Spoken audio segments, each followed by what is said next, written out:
Hi dears, welcome back. അപ്പോൾ ഇന്നത്തെ recipe പഴം വെച്ചിട്ട് ഉണ്ടാക്കിയെടുക്കാൻ പറ്റിയ വെറൈറ്റി ആയിട്ടുള്ള സൂപ്പർ ടേസ്റ്റിലുള്ള ഒരു പുത്തൻ സ്നാക്കിൻ്റെയാണ്. ഉണ്ടാക്കിയെടുക്കാനും നല്ല എളുപ്പമാണ്, അടിപൊളി ടേസ്റ്റുമാണ്. അപ്പോൾ എങ്ങനെയാണ് ഈ ഒരു സ്നാക്ക് തയ്യാറാക്കിയിട്ടുള്ളത് നോക്കാം. അതിനു മുന്നേ ആയിട്ട് ചാനൽ സബ്സ്ക്രൈബ് ചെയ്യാത്തവരുണ്ടെങ്കിൽ സബ്സ്ക്രൈബ് ചെയ്യാൻ മറക്കരുത്. തൊട്ടടുത്തുള്ള ബെല്ലൈക്കണും കൂടെ ഒന്ന് ക്ലിക്ക് ചെയ്താൽ പുതിയ വീഡിയോസിൻ്റെ നോട്ടിഫിക്കേഷൻസ് ഒക്കെ പെട്ടെന്ന് തന്നെ കിട്ടുകയും ചെയ്യും. അപ്പോൾ ഈ ഒരു സ്നാക്ക് തയ്യാറാക്കി എടുക്കാൻ വേണ്ടിയിട്ട് ആദ്യം തന്നെ ഒരു മീഡിയം സൈസിലുള്ള 3 പഴുത്ത നേന്ത്രപ്പഴം എടുത്തിട്ടുണ്ട്. ഇനി ഇത് തൊലിയൊക്കെ കളഞ്ഞ് ചെറുതായിട്ടൊന്ന് കട്ട് ചെയ്ത് മാറ്റി വെക്കാം. എന്നിട്ടൊരു നോൺ സ്റ്റിക്കിൻ്റെ പാന് സ്റ്റൗവിൽ വെച്ചിട്ടുണ്ട്. എന്നിട്ട് അതിലേക്ക് 2 ടേബിൾ സ്പൂൺ നെയ്യ് ഒഴിച്ചു കൊടുക്കാം. നെയ്യൊന്ന് മെൽറ്റായിട്ട് വന്നാൽ ഇനി ഇതിലേക്ക് അരിഞ്ഞു വെച്ചിട്ടുള്ള നേന്ത്രപ്പഴം ചേർത്തിട്ട് നന്നായിട്ടൊന്ന് വഴറ്റിയെടുക്കണം.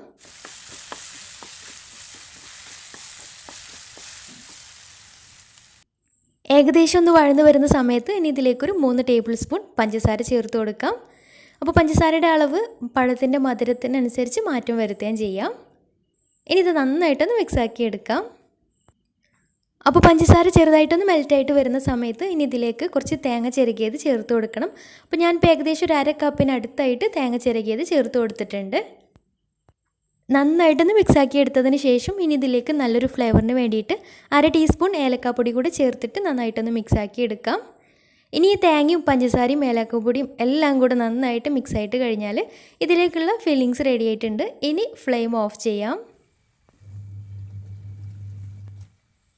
ഇനി ഈ സ്നാക്കിലേക്ക് ഒരു ബാറ്റർ റെഡിയാക്കി എടുക്കണം. അപ്പോൾ അതിന് വേണ്ടിയിട്ട് ഒരു ബൗളിലേക്ക് 1 കപ്പ് മൈദ ചേർത്ത് കൊടുക്കാം. കൂടുതൽ അളവിൽ വേണമെന്നുണ്ടെങ്കിൽ 1.5 കപ്പൊക്കെ ചേർത്ത് കൊടുക്കുകയും ചെയ്യാം. എന്നിട്ട് ഇതിലേക്ക് പാകത്തിനൊരു നുള്ളു ഉപ്പും കൂടി ചേർത്തിട്ട് നന്നായിട്ടൊന്ന് മിക്സാക്കി എടുക്കാം. എന്നിട്ട് ഇതിലേക്ക് ഒരു കോഴിമുട്ട പൊട്ടിച്ചൊഴിക്കാം. കോഴിമുട്ട നിർബന്ധമൊന്നുമില്ല, പക്ഷേ കോഴിമുട്ടയും കൂടെ ഉണ്ടാകുമ്പോൾ നല്ല ടേസ്റ്റാണ് കേട്ടോ. ഇനി ഇവയെല്ലാം കൂടെ നന്നായിട്ട് മിക്സാക്കി എടുത്തു കഴിഞ്ഞാൽ പിന്നെ അതിലേക്ക് കുറേശ്ശെയായിട്ട് വെള്ളം ഒഴിച്ചിട്ട് നല്ല ലൂസായിട്ടുള്ളൊരു ബാറ്ററാക്കി എടുക്കാം. നമ്മൾ ദോശമാവിനൊക്കെ ഉണ്ടാക്കുന്ന ആ ഒരു നല്ല ലൂസായിട്ടുള്ള ബാറ്ററാക്കി തന്നെ എടുക്കാം. അപ്പോൾ ഈ ഒരു ലൂസിലാണ് മാവ് വേണ്ടത്. ഇനി ഇത് ദോശയായിട്ട് ചുട്ടെടുക്കാം. അപ്പോൾ അതിന് വേണ്ടിയിട്ട് ഒരു നോൺ സ്റ്റിക്കിൻ്റെ പാന് സ്റ്റൗവിൽ വെച്ചിട്ടുണ്ട്. അപ്പോൾ പാന് നന്നായിട്ട് ചൂടായിട്ട് വന്നാൽ ഇനി ഇതിലേക്കൊരു 3/4 തവി മാവ് ഒഴിച്ചിട്ട് ഇതുപോലെ ചെറുതായിട്ടൊന്ന് ചുറ്റിച്ചു കൊടുക്കാം. ഒരു മീഡിയം ഫ്ലെയിമിലിട്ടിട്ട് ചെയ്തെടുക്കാം. പിന്നെ ദോശ ചുട്ടെടുക്കുന്ന സമയത്ത് അടച്ചു വെക്കേണ്ട ആവശ്യമൊന്നുമില്ല. മുകൾ ഭാഗമൊക്കെ നന്നായിട്ട് വെന്ത് നല്ല സെറ്റായിട്ട് കിട്ടിയാൽ പാനിൽ നിന്ന് മാറ്റാം. ഇതുപോലെ ബാക്കിയുള്ളതും ചുട്ടെടുക്കാം. പിന്നെ ചെറിയൊരു കട്ടിക്കാണ് കേട്ടോ ദോശ ചുട്ടെടുക്കുന്നത്. ഒരുപാട് കനം കുറഞ്ഞിട്ട് ചുട്ടെടുക്കേണ്ട ആവശ്യമില്ല. പിന്നെ ചെറിയ ദോശയായിട്ടുമാണ് ചുട്ടെടുക്കുന്നത്. ഇനി ചുട്ടെടുക്കുന്ന ദോശ ആ ഒരു സമയത്ത് തന്നെ ആ ഒരു ചൂടോടുകൂടി തന്നെ ഇതിലേക്ക് ഫില്ലിങ്സ് വെച്ചിട്ടൊന്ന് റോൾ ചെയ്തെടുക്കണം.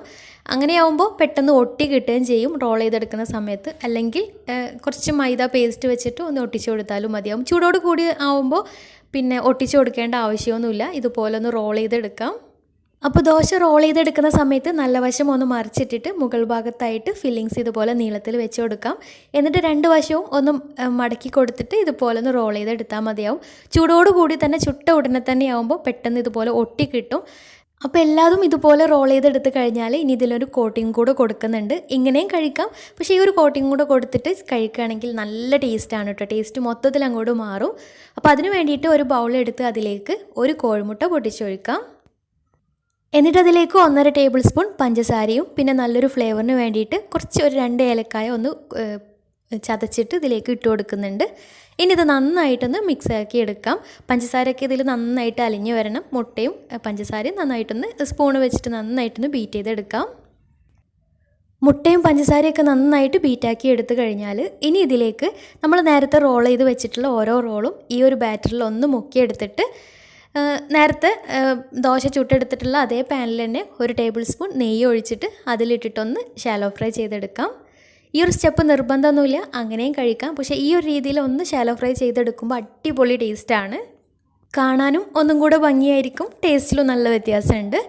ഇനി ഒരു ഭാഗം ഒന്ന് ആയിക്കഴിഞ്ഞാൽ മറിച്ചിട്ട് കൊടുക്കാം. എന്നിട്ട് എല്ലാ ഭാഗവും ഒന്ന് കളറൊക്കെ ഒന്ന് മാറ്റിയെടുത്താൽ പാനിൽ നിന്ന് മാറ്റാം.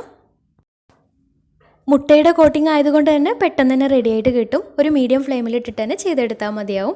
പിന്നെ അതുപോലെ തന്നെ 2 സൈഡും ആയിട്ടില്ല എന്നുണ്ടെങ്കിൽ ഇതുപോലെ ജസ്റ്റ് ഒന്ന് സൈഡ് ഭാഗം ഒന്ന് കളറ് മാറ്റിയെടുക്കാം. നിർബന്ധമൊന്നുമില്ല, ആ ഒരു ഭാഗം വെന്തിട്ടുണ്ടാവും. പിന്നെ കാണാനൊരു ഭംഗിക്ക് വേണ്ടിയിട്ട് ആ ഒരു സൈഡും കൂടെ ഇതുപോലെ ഒന്ന് കളറ് മാറ്റിയെടുത്തു മാത്രം.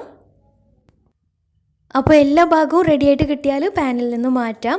നല്ല ടേസ്റ്റി ആയിട്ടുള്ളൊരു അടിപൊളി സ്നാക്കാണ്. തീർച്ചയായിട്ടും ഒന്ന് ട്രൈ ചെയ്ത് നോക്കുക. എന്നിട്ട് നിങ്ങളുടെ ഫീഡ്ബാക്ക്സ് താഴെ കമൻറ്റ് ബോക്സിൽ അറിയിക്കാൻ മറക്കരുത്. അപ്പോൾ ഇന്നത്തെ വീഡിയോ ഇഷ്ടമായെന്ന് വിചാരിക്കുന്നു. ഇഷ്ടമായെങ്കിൽ ലൈക്ക് ചെയ്യുക. ഫ്രണ്ട്സ് റിലേറ്റീവ്സിനൊക്കെ ഒന്ന് ഷെയർ ചെയ്ത് കൊടുക്കാനും മറക്കരുത്. അപ്പോൾ നല്ല അടിപൊളി വീഡിയോയുമായി വീണ്ടും വരാം. അതുവരെ take care. Bye. Thank U.